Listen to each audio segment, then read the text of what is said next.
C'est une intox. Et oui, effectivement, les jeunes filles, il y a plein d'études qui l'ont montré, qui se sont fait vacciner par HPV, n'ont pas forcément débuté leur vie sexuelle plus tôt que les jeunes filles non vaccinées.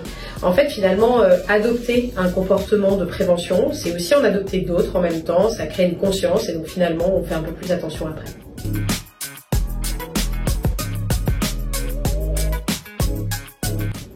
C'est une intox. Pour la bonne et simple raison que plus on est vacciné tôt dans sa vie contre HPV, plus on est protégé parce qu'on va fabriquer plus d'anticorps. C'est d'ailleurs la raison pour laquelle que lorsqu'on est vacciné entre 11 et 14 ans, on ne reçoit que 2 doses et lorsqu'on est vacciné au-delà de 14 ans, on reçoit 3 doses.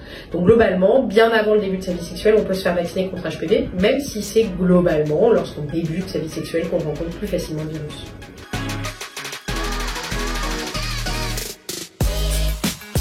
C'est une info. Effectivement, des millions de doses ont été administrées partout dans le monde et les vaccins, comme tous les autres médicaments, font l'objet d'une surveillance des effets secondaires. Et il n'y a pas de signe d'alerte pour la vaccination contre HPV.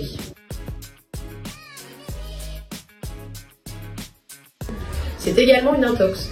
Effectivement, on va rencontrer HPV plutôt au début de sa vie sexuelle, mais il y a 200 génotypes différents de HPV. On ne les aura pas tous rencontrés au cours de son premier rapport sexuel, donc bien entendu, il ne faut pas forcément, on va dire, contre-indiquer la vaccination parce qu'on a déjà eu des rapports sexuels. Pas du tout.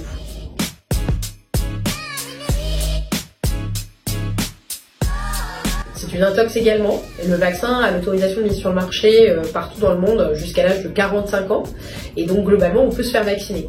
Par contre, effectivement, en France, il est recommandé chez les jeunes filles pour le moment, et on espère que ça va changer, que jusqu'à l'âge de 19 ans révolu, donc jusqu'à la veille de ses 20 ans.